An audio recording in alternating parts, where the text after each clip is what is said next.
So this going to be last lecture for GitHub. तो हम लोगों ने अभी तक बहुत सारी चीज़ें देखे।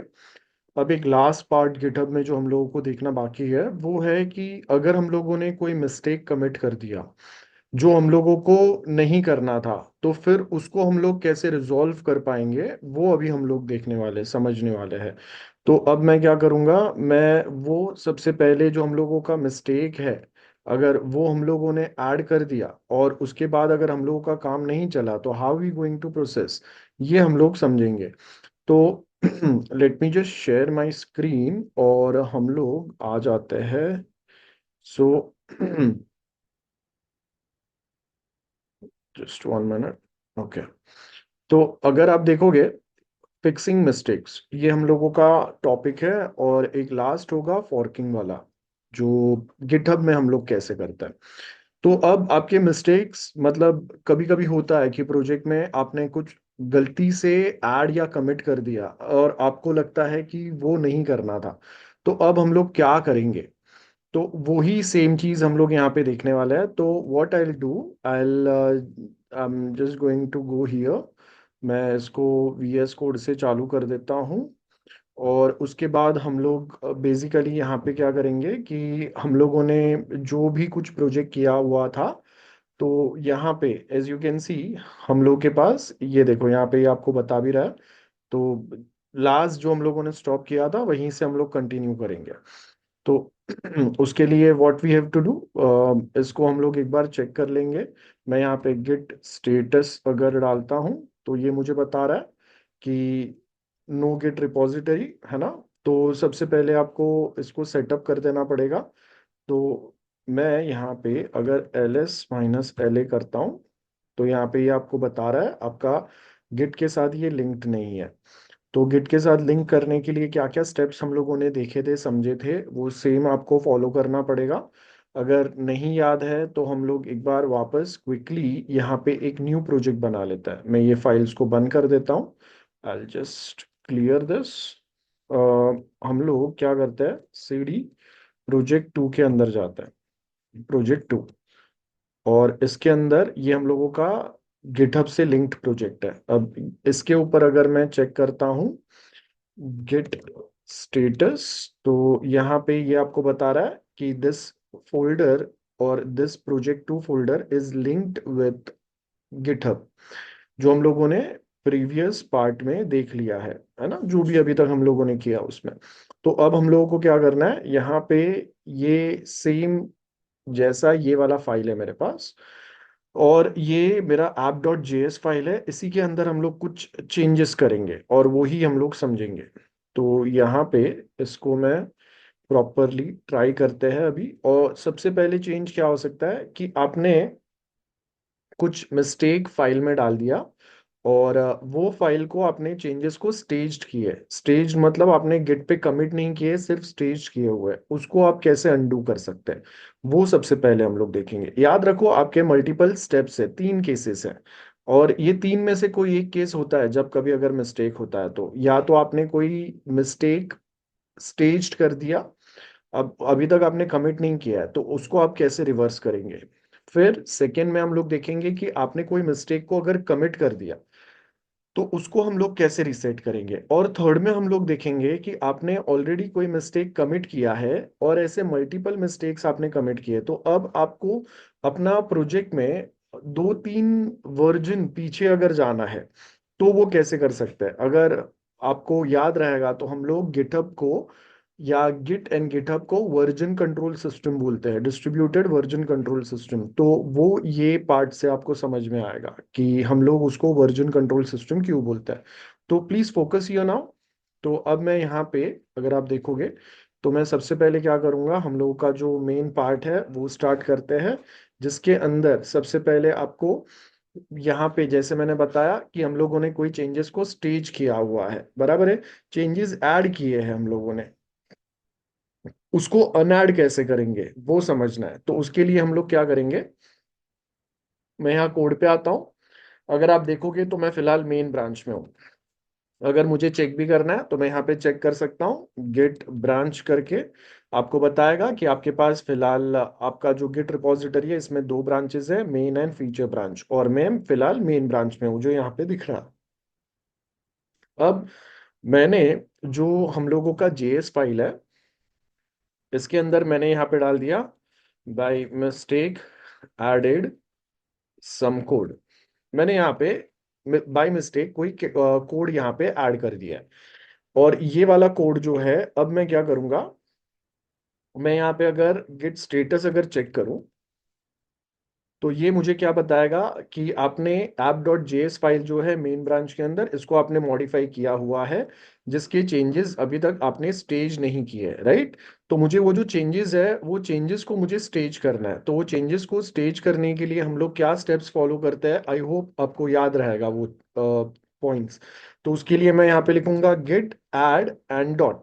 तो इससे क्या होगा, जितने भी फाइल्स में मेरे चेंजेस है वो सारे ऐड हो जाएंगे, स्टेज्ड हो जाएंगे, है ना। यहाँ पे देखो अभी फिलहाल के लिए एम दिखा रहा है। अब जैसे ही मैंने यहाँ पे ये प्रेस कर दिया, अब ये जो एम है ये आपका मॉडिफाई होना चाहिए। अगर यहाँ पे मैं चेक करता हूँ गिट स्टेटस, तो अब ये क्या बता रहा है, आपका मॉडिफाइड फाइल जो है they are ready for commit, बराबर। लेकिन अब मैं यहाँ पे क्या बोल रहा हूँ कि ये जो चेंजेस मैंने किए ना ये बाय मिस्टेक किए। तो वो चेंजेस को अगर वापस मुझे अंडू करना है तो वो हम लोग कैसे करेंगे वो देखेंगे। तो उसके लिए मैं यहाँ पे क्या लिख दूंगा, मुझे पता है कि मेरा जो ऐप डॉट जेएस फाइल है इसके अंदर मैंने बाय मिस्टेक कोई चेंजेस ऐड कर दिए, स्टेज कर दिए है, राइट। और ये देखो ये यहाँ पे आपको ग्रीन में बता भी रहा है कि आपके पास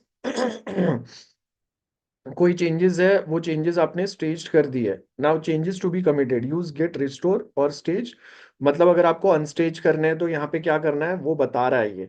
या फिर मैं ये वाला कमांड लिख सकता हूँ फाइल नेम के साथ में, ओके। या फिर मैं यहाँ पे लिख सकता हूँ गेट रीसेट और उसके आगे मैं यहाँ पे डाल दूंगा ऐप डॉट जेएस। तो अब अगर आप देखोगे इसने क्या बोला, अनचेंज चेंजेस आफ्टर रीसेट, किस में है अनचेंज चेंजेस, वो है आपका ऐप डॉट जेएस के अंदर। अब अगर मैं वापस गिट स्टेटस अगर चेक करूं तो यहाँ पे ये मुझे बताएगा, ये देखो ये मॉडिफाइड लाइन कौन से हम लोगों ने ऐड किए थे वो यहाँ पे उसने अंडू कर दी है। लेकिन हाँ वो आपको यहाँ पे दिखेगा। अब आप मैन्युअली वो चीज़ों को यहाँ से हटा सकते हो, वो अभी कमिट करने में वो नहीं जाएगा। ये हम लोगों को पता चल गया। तो हम लोगों ने क्या किया, जो चेंजेस हम लोगों ने बाय मिस्टेक किए थे वो चेंजेस यहाँ से हम लोगों ने हटा दिए। लेकिन अगर मैं वापस अगर यहाँ पे जाके ऐड करता हूँ, ये मैंने ऐड कर दिया, अब जाके अगर मैं गिट स्टेटस अगर चेक करता हूँ ये मुझे बता रहा है गिट रिस्टोर स्टेज्ड और फाइल नेम। तो यहाँ पे अगर मैं ये वाला अगर फॉलो करता हूँ कमांड, ये देखो यहाँ पे मैंने लिखा git restore staged app dot JS. तो अब अगर मैं जाके वापस अगर गिट स्टेटस अगर चेक करूं तो भी सेम चीज हो गया। तो मतलब आपके पास दो कमांड है, एक रीसेट वाला है या फिर आपके पास यहाँ पे हम लोगों ने जो कमांड ट्राई किया वो है गिट रिस्टोर स्टेज्ड, मतलब आपका स्टेज पे जो भी आपने चीजें भेजे थे वो आपके चेंज हो जाएंगे। तो ये दोनों है, मतलब आप अगर देखोगे जैसे मैंने आपको पहले भी बताया git is quite simple, because वो बहुत सारी चीजें आपको खुद से ही बताता है। इसके बाद अब अगर मुझे यहाँ पे, ये हो गया, चलो ये तो हम लोगों ने स्टेज किए थे और उसको रिवर्स कैसे करना है मैंने बता दिया आपको, रीसेट कमांड या रिस्टोर कमांड के थ्रू, है ना। तो यहाँ पे मैं लिख सकता हूँ रीसेट, या फिर दूसरा आपका जो कमांड होगा वो होगा, कौन सा होगा, अभी जो हम लोगों ने सीखा गिट रिस्टोर, है ना। तो यहाँ पे गेट रिस्टोर कमांड जो अभी हम लोगों ने देखा वो सेम चीज के थ्रू भी आप कर सकते हो। यहाँ पे जो हम लोगों ने देखा गेट रिस्टोर स्टेज्ड और आपका जो भी फाइल नेम रहेगा वो, है ना। तो यहाँ पे हाइफन हाइफन हम लोग को क्या लिखना पड़ेगा, स्टेज्ड, और उसके आगे हम लोगों को डालना पड़ेगा फाइल नेम। तो ये दोनों कमांड के थ्रू आपका सेम काम हो जाएगा। इसके बाद अगर आपने कोई जो चेंजेस किए वो चेंज के साथ उसको कमिट भी कर दिया, फिर क्या होगा।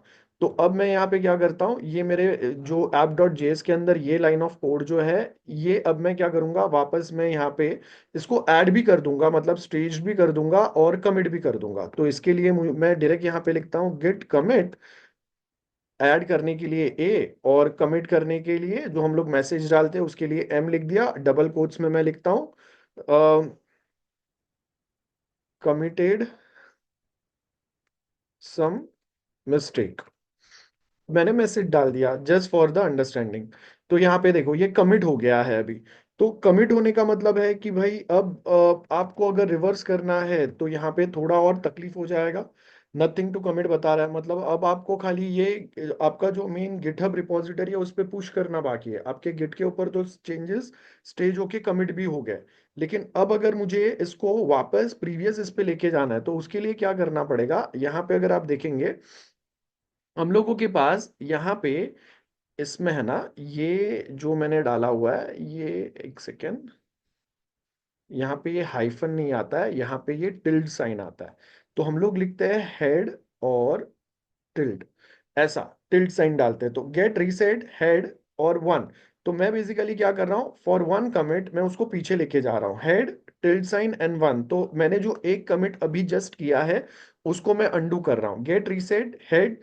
तो बेसिकली क्या होता है कि हम लोग जब कभी कोई काम करते हैं तो वो आपका वन बाय वन आपका जो गिटहब है ना वो आगे आगे लेके जाता है। जैसे कि ये मैंने फर्स्ट टाइम कुछ काम करके कमिट किया, फिर ये सेकेंड टाइम मैंने काम करके कंप्लीट किया, फिर प्रोजेक्ट में मैंने ये थर्ड टाइम काम किया और कमिट किया। अब मैंने यहाँ पे ये फोर्थ वाला काम किया और इसको कमिट किया। तो मेरा फिलहाल जो हेड है वो हेड यहाँ पे है। मतलब this is the final most updated part of my project after the final commit.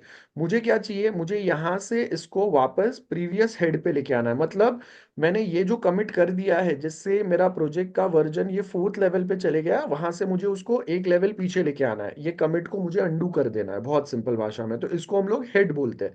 आपका करंटली मोस्ट अपडेटेड कमिट के बाद में आपका प्रोजेक्ट जो लेवल पे रहेगा आपका हेड यहाँ पे है गिटहब में, गिट में। तो उसको हम लोग लेवल 3 पे लेके जा रहे हैं, बराबर है। मतलब आपने लेवल 3 पे कमिट किया तो आप फिलहाल लेवल 4 पे आ गए, मुझे वापस इसको 3 पे लेके आना है बिकॉज कोई मिस्टेक वाला पार्ट या कोड मैंने कमिट कर दिया था गलती से। तो इसके लिए अब हम लोग यहाँ पे क्या करेंगे, मैं क्लियर कर देता हूँ। And now we going to write here git git reset, ठीक है। और उसके बाद मैं यहाँ पे लिखूंगा head tilde sign and one. तो इससे क्या हो गया, ये देखो ये आपको क्या बता रहा है, अनस्टेज चेंजेस आफ्टर रीसेट। अब अगर मैं यहाँ पे चेक करूंगा गिट स्टेटस तो ये मुझे बताएगा ये वाला आपका मॉडिफाइड फाइल ऑलरेडी अवेलेबल है जिसके चेंजेस वापस अनस्टेज्ड भी हो गए, अनकमिट भी हो गए, है ना। आई होप समझ में आया। तो ये सारे आपके काम हो गए। और अगर आपको ये जो बाय मिस्टेक चेंजेस हुए थे ये सब अगर हटा भी देना है तो यहाँ पे ये बता रहा है कि भाई गिट रिस्टोर कमांड यूज करो फाइल नेम के साथ में, तो आपके जो मिस्टेक थे वो भी हट जाएंगे। वो आगे हम लोग देखेंगे। तो आई होप यहाँ तक जो भी मैंने बताया वो बहुत क्लियर है। अब यहाँ पे ये सब काम तो हो गया हम लोगों का कि अगर एक ही लेवल पीछे आना है तो क्या करेंगे, ये हम लोगों को समझ में आ गया। लेकिन इमेजिन करो कि हम लोगों ने ये फर्स्ट कमिट किया, इसके बाद हम लोगों ने यहाँ पे ये सेकेंड कमिट किया, फिर हम लोगों ने थर्ड कमिट किया, फिर फोर्थ कमिट किया। तो अभी आपका प्रोजेक्ट का जो हेड है मतलब मोस्ट अपडेटेड पार्ट है वो ये फोर्थ वाला है। लेकिन मुझे वापस आना है ये सेकेंड वाले पार्ट पे, बराबर है। मुझे कहाँ पे आना है, सेकेंड वाले पार्ट पे वापस आना है। तो ये सेकेंड वाले पार्ट पे वापस आने के लिए मेरा हेड मुझे यहाँ पे लाना है। तो उसके लिए ये जो हम लोगों ने अभी कमांड देखा ना गेट रीसेट, ये बेसिकली वो काम नहीं करेगा। तो उसके लिए हम लोग क्या स्टेप्स फॉलो करेंगे वो समझेंगे। ये गिट रीसेट हेड और मैंने अगर वन लिखा तो ये आपको एक लेवल पीछे लेके जा रहा है, लेकिन मुझे कोई एक स्पेसिफिक लेवल पे जाना है। जैसे यहाँ पे मैंने 10 कमिट कर दिए लेकिन अब मुझे डायरेक्टली सेकेंड वाले कमिट पे आना है। ये कमिट जो है ये सपोज कि मैंने किया था कोई भी एक मंथ पकड़ो उसके 10th डेट को मैंने किया था, और ये वाला मैंने फर्स्ट डे ऑफ मंथ को किया था। तो मैंने उसके बाद 10 दिन जो भी चेंजेस किए ना, उसके बाद मुझे पता चला कि ये सारे चेंजेस प्रॉपर नहीं है, मिस्टेक है इसमें, या जो कस्टमर साइड से रिक्वायरमेंट है उसमें कुछ चेंजेस आ गए, या फिर हम लोगों ने जो डिजाइन फॉलो करके कोड किया था उसके अंदर मिस्टेक आ गए। तो अब ये 10 डेज जो भी मैंने काम किया ना उसको पूरा मुझे रिवर्स करके मेरा स्टार्टिंग ऑफ मंथ जो मेरा प्रोजेक्ट का लेवल था कोड था वो लेवल पे जाना है मुझे। तो अब उसके लिए हम लोग क्या करते हैं, हम लोग कमिटेड चेंजेस जहाँ पे बहुत सारे कमिट हुए रहेंगे वो टाइम पे हम लोग गेट रीसेट और कमिट हैश यूज करते हैं, और उसके बाद ये हार्ड यूज करेंगे। ये दोनों में फर्क क्या है वो समझाता हूं मैं। तो अब जब कभी हम लोगों ने कुछ भी अगर कमिट किए रहता है ना अपना गिट के अंदर, तो उसका गिट जो है ना ये पूरा लॉग मेंटेन करता है। लॉग मतलब डायरी मेंटेन करता है, कौन से दिन पे आपने क्या काम किया, क्या चेंजेस किए, क्या आपने अंडू किया, क्या आपने अपडेट किए, हर एक चीज का। तो उसके लिए मैं बहुत सिंपल यहाँ पे एक कमांड लिख सकता हूँ जिसको हम लोग बोलते हैं git log. Log means diary, history, अब तक आपने अपने ये प्रोजेक्ट 2 फोल्डर में क्या क्या किया है। तो जब अगर मैं चेक करूंगा ना, ये देखो यहाँ पे मुझे बताएगा फीचर ब्रांच जो है मेरा, उसके अंदर मेन ब्रांच के अंदर क्या किया है, ये सब कुछ मुझे अपडेट दे रहा है। तो अब मुझे क्या करना है, मुझे यहां से अगर आप देखेंगे ना, ये मुझे बता रहा है ये वाला मेरा हैश है, बराबर है, ये वाला मेरा हैश है। तो मुझे क्या करना है, ये वाला जो मेरा हैश है, ये हैश के ऊपर मुझे जाना है, ये इसको मैं कॉपी कर लूंगा। ओके, और कॉपी करने के बाद में अब मैं यहाँ पे इसको मैं क्यू करूंगा तो ये क्विट हो जाएगा। तो मुझे बता रहा है कि कौन से दिन पे आपने क्या किया था, उस दिन पे अगर आपको वापस जाना है। तो मैं वापस आ गया, मैं इसको क्लियर करूंगा, मैंने वो हैश कोड जो है वो लॉग से कॉपी कर लिया है। और अब मैं बेसिकली मैं अपना जो कोड है वो यहाँ पे डालूंगा जहाँ पे मुझे कौन से लेवल तक रिवर्स करना है वहां तक का। तो उसके लिए मैं लिखूंगा गिट रीसेट, और जो मैंने हैश कोड कॉपी किया वो यहाँ पे पेस्ट कर दूंगा मैं। ये देखो ये मैंने पेस्ट कर दिया, एक सेकेंड।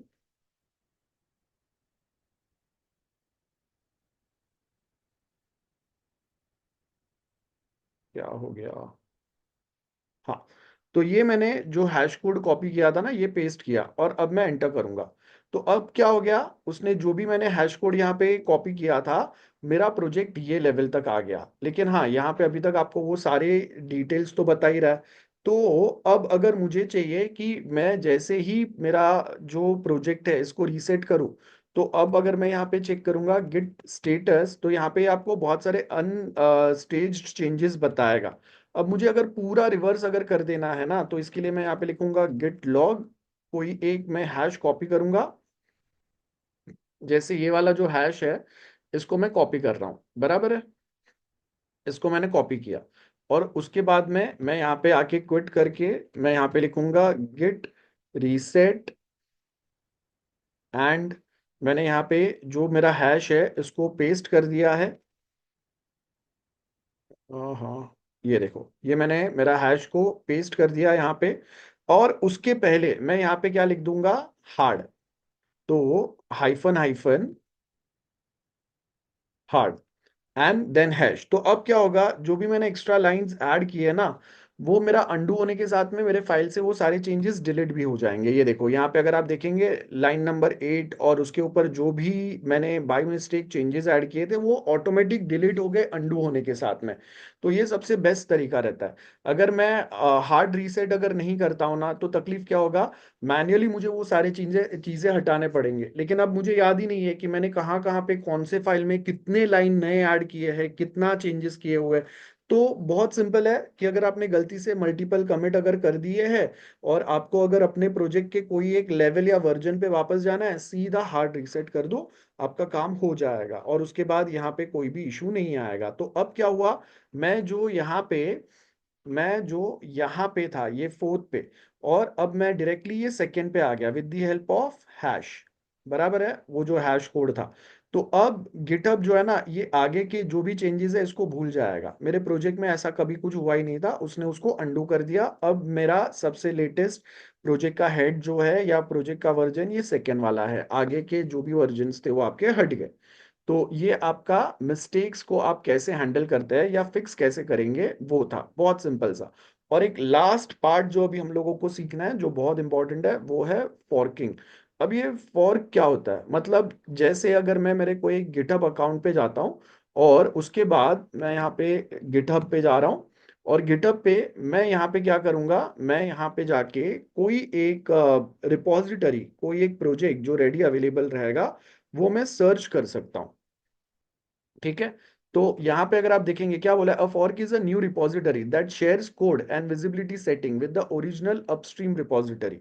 मतलब यहाँ पे मैंने क्या बोला, फॉर्क का मतलब क्या है, रफ कॉपी, एक कोई ओरिजिनल प्रोजेक्ट जो भी रहेगा उसका। तो जैसे सपोज कि मैं यहाँ पे नोड का रिपॉजिटरी चेक कर रहा हूँ, तो यहाँ पे जब मैं नोड का रिपॉजिटरी चेक करूंगा ना, ये देखो ये मुझे बताएगा ये नोड जेएस जो है, इसका ये रिपॉजिटरी अवेलेबल है। मैं अगर इस पे क्लिक करूं तो यहाँ पे आपको बहुत बड़ा सा नोड जेएस का प्रोजेक्ट दिखेगा, बहुत कुछ है इसके अंदर। तो अब ये जो प्रोजेक्ट है ना, ये प्रोजेक्ट पे यहाँ पे आपको देखो ये क्या बता रहा है, इसके मल्टीपल ब्रांचेस आपको मिलेंगे, वर्जन ये देखो कितने सारे ब्रांचेस है, जिसके अंदर बहुत सारी चीजें चल रहे हैं। तो जो रियल प्रोजेक्ट चलता है ना, उसमें इतने सारे ब्रांचेस चलते हैं। हम लोगों ने तो एग्जाम्पल के लिए एक दो ब्रांच ही बनाए थे, और ये सारे ब्रांचेस जो है इसके अंदर कुछ ना कुछ अपडेट चल रहा है। जब ये अपडेट फाइनल हो जाएगा तो उसको वो लोग ये मेन ब्रांच जो है इसका, यहाँ पे अगर आप देखेंगे ये देखो ये मेन ब्रांच है नोड जेएस का, जिसके अंदर ऐड कर देंगे। अब ऐसा समझो कि मुझे भी लगता है कि नोड जेएस के अंदर कोई एक स्पेसिफिक अपडेट या मिस्टेक है जिसको मुझे फिक्स करना है, या मुझे ये कोड के साथ वर्क करना है मेरे कोई प्रोजेक्ट पे, मुझे कुछ काम करना है इस पे। ये नोड नहीं, कोई दूसरा मेरा कंपनी का प्रोजेक्ट है, और उस पे मुझे कुछ काम मिला हुआ है जो करना है। तो वो टाइम पे हम लोग ये जो प्रोजेक्ट है इसका कॉपी बनाएंगे, और हम लोग उसको लोकली यूज करेंगे। तो ये जो कोड है इसको लोकली यूज करने के लिए यहाँ पे अगर आप देखेंगे ना, तो यहाँ पे हम लोगों को एक ऑप्शन मिलता है, ये रहा, fork your own copy of node JS. यहाँ पे अगर आप देखेंगे ना, ये आपको नंबर बता रहा है कि इतने लोगों ने ऑलरेडी नोड जेएस का एक कॉपी बना के, जिसके ऊपर वो ऑलरेडी काम कर रहे हैं, कुछ चेंजेस कर रहे हैं, अपडेट कर रहे हैं। तो मैं भी यहाँ पे, ये एक रेडी गिटहब रिपॉजिटरी है, प्रोजेक्ट है, इसका एक लोकल कॉपी मैं मेरे पास बना सकता हूँ, और उसके ऊपर मैं चेंजेस कर सकता हूँ। तो अब मैं इस पे क्लिक करूंगा, तो जैसे ही मैं इस पे क्लिक करूंगा ये मुझे बता रहा है कि मैं एक नया फॉर्क, एक नया कॉपी, एक नया रिपॉजिटरी बना सकता हूँ। ये क्या बता रहा है देखो, fork is a copy of repository, forking a repository allows you to freely experiment with changes without affecting original project। तो वो हम लोग यहाँ पे देख सकते हैं, एग्जिस्टिंग बहुत सारे फॉर्क यहाँ पे क्रिएटेड है, आपको चाहिए यहाँ पे जाके आप देख सकते हो। और मैं जो इसका कॉपी बनाऊंगा नोड जेएस का, उसको मैं नाम भी देता हूँ नोड जेएस। ठीक है, तो ये बता रहा है कि हाँ नोड जेएस नाम का एक नया कॉपी बनाना अवेलेबल है, आप कर सकते हो। तो यहाँ पे ये मैंने कॉपी किया, कौन सा, क्या मैं कॉपी कर रहा हूँ, मैं पूरा प्रोजेक्ट कॉपी कर रहा हूँ या उसका एक स्पेसिफिक ब्रांच कॉपी कर रहा हूँ। तो आप उसका कोई एक स्पेसिफिक ब्रांच का फॉर या उसका एक रफ कॉपी भी बना सकते हैं। यहाँ पे ये बता रहा है कि आप पूरा मेन ब्रांच ही कॉपी कर रहे हो। ठीक है, तो मैं यहाँ पे क्लिक कर दूंगा क्रिएट फॉर्क। अब जैसे ही मैं यहाँ पे क्रिएट फॉर्क पे क्लिक करूंगा, तो उससे क्या होगा कि मेरे पास मेरा कंप्लीट जो एक नोड जेएस का प्रोजेक्ट है, ये कंप्लीट प्रोजेक्ट ये मेरे पास रिपॉजिटरी में आ गया, ये मेरा रिपॉजिटरी है। अब अगर मैं जाके यहाँ पे अगर मेरे रिपॉजिटरी अगर देखूंगा, ये देखो यहाँ पे मेरे रिपॉजिटरी के अंदर बता रहा है ये प्रोजेक्ट वन, प्रोजेक्ट टू, और ये थर्ड प्रोजेक्ट है जो मैंने कॉपी किया अभी, नोड जेएस वाला, ये मुझे बता रहा है। ठीक है, अब मैं इस पे जा रहा हूँ, ये मेरे पास कंप्लीट प्रोजेक्ट अवेलेबल है, और उसके साथ में यहाँ पे उसके जो भी फाइल्स में अगर मुझे कुछ चेंजेस करना है, मैं बहुत इजीली कर भी सकता हूँ। जैसे कि यहाँ पे ये उसका रीडमी फाइल है, अगर मैं इसको एडिट करता हूँ, ये देखो ये मेरे पास एडिट ऑप्शन आ गया, पहले मेरे पास ये एडिट ऑप्शन नहीं था। तो जैसे अगर मैं यहाँ पे एडिट करता हूँ, मैं बोलता हूँ this is just a example to understand forking concept, मैंने कुछ तो यहाँ पे लाइन डाल दिया है, और उसके आगे मैं यहाँ पे चाहिए तो हैश डाल देता हूँ। ठीक है, तो यहाँ पे ये मुझे सिंपल सा बता रहा है कि मैंने यहाँ पे क्या क्या चेंजेस किए। ये यहाँ पे मैं स्पेलिंग चेंजेस भी कर सकता हूँ बाय द वे। तो यहाँ पे ये मैंने एक लाइन ऐड कर दिया। अब ये लाइन ऐड करने के बाद में मैं सिंपली यहाँ पे क्या कर सकता हूँ, आई कैन कमिट चेंजेस। याद रखो कमिट चेंजेस का मतलब, ये जो फाइल है ना ये अपडेट हो रहा है, मतलब मैंने नोड जेएस का एक ओरिजिनल प्रोजेक्ट जिसपे हजारों लोग काम कर रहे हैं, उसमें ये ओपन सोर्स प्रोजेक्ट में मैं मेरे कुछ अपडेट्स, मैं मेरे कंट्रीब्यूशन कर सकता हूँ, जो नॉर्मली बहुत सारे लोग करते हैं, ये वे में करते हैं। मैंने तो यहाँ पे सिर्फ आपको रीडमी फाइल अपडेट करके बताया, आप यहाँ पे उनके कोड फाइल ओपन करके, या इसको आप वापस अभी अपना जो गिट है उसके ऊपर फेच करके, जैसे हम लोगों ने सीखा था, और फिर आप VS कोड के अंदर भी वो कोड में चेंजेस करके वापस उसको अपने रिपोजिटरी में अपडेट कर सकते हो। तो ये मैंने यहाँ पे चेंजेस कमिट कर दिए। अब ये कमिट होने के बाद में, जैसे ही मैंने कमिट किए, ये मेरा जो लोकल एक फॉर्क बना है मेरे पास, जो मेरा एक लोकल कॉपी बना है नोड जेएस का, उसके अंदर आ गए। अब ये बता रहा है कि आप यहाँ पे आपने जो चेंजेस कर दिए, इसके बाद में आप यहाँ पे ये चेंजेस को कमिट भी कर सकते हैं, सॉरी पुल रिक्वेस्ट भी कर सकते हैं। पुल मीन्स PR रिक्वेस्ट। तो PR रिक्वेस्ट का मतलब, जो नोड जेएस के एक्चुअल डेवलपर टीम है, अगर मैं यहाँ पे क्लिक करता हूँ, ये देखो यहाँ पे, अब जब मैं क्लिक करूंगा ना, ये मुझे बता रहा है कि न्यू PR क्रिएट करो। न्यू PR क्रिएट करने से क्या होगा कि ये मैंने जो भी चेंजेस अभी किए, ओरिजिनल नोड का कॉपी जो मैंने बनाया था उसके अंदर मैंने जो भी चेंजेस किए, अब जब मैं न्यू पुल रिक्वेस्ट अगर क्रिएट करूंगा ना, ये चेंजेस नोड जेएस का जो एक्चुअल डेवलपर टीम है उसके पास चले जाएगा, जैसे हम लोगों ने पुल रिक्वेस्ट क्रिएट करना सीखा था। और यहाँ पे जब अगर मैं क्लिक करता हूँ, लेट्स सपोज मैं यहाँ पे कर रहा हूँ न्यू पुल रिक्वेस्ट क्रिएट करना, तो ये क्या बता रहा है कि नोड जेएस का जो बेस रिपॉजिटरी है उस पे उसके साथ अगर मुझे इसको मर्ज करना है, या फिर मैं यहाँ पे चेक कर रहा हूँ कि मेरे पास दूसरा कोई अगर रहेगा, जैसे मैं बता रहा हूँ कि मुझे किसके साथ मर्ज करना है, यहाँ पे देखो बहुत सारे लोग हैं जो उस पे काम कर रहे हैं। तो मैं लेट सपोज मैं कोई एक स्पेसिफिक सिलेक्ट कर सकता हूँ। मैं यहाँ पे किसी एक को सिलेक्ट करता हूँ, जैसे ये सैप वाला है। तो ये उनका जो बेस रिपॉजिटरी है, ये उनके बेस रिपॉजिटरी के साथ में मैंने जो चेंजेस किए हुए हैं ना, ये यहाँ पे क्रिएट हो जाएगा, लेकिन इन्होंने उसको ब्लॉक करके रखा है। तो अब अगर मैं बोल रहा हूँ कि नहीं भाई, जो मेन नोड वाला जो है इसी के साथ मेरा पुल रिक्वेस्ट क्रिएट कर दो, PR क्रिएट कर दो, तो अब क्या होगा, मैंने जो भी चेंजेस किए हैं ये यहाँ पे मर्ज रिक्वेस्ट एक PR रिक्वेस्ट चले जाएगा। क्या आज मैंने चेंज किया है वो यहाँ पे आपको बता रहा है। और ये अभी डायरेक्टली नोड जेएस पे नहीं जाएगा, ये रिक्वेस्ट जाएगा जो आपके नोड जेएस के मेन डेवलपर टीम है उनके पास, और वो लोग रिव्यू करेंगे। वो रिव्यू करने के बाद में अगर उनको लगता है कि आपने जो भी चेंजेस किए हैं वो प्रॉपर है, तो फिर वो अपने प्रोजेक्ट के अंदर इसको मर्ज कर देंगे। लेकिन हम लोग ऐसे नहीं करेंगे।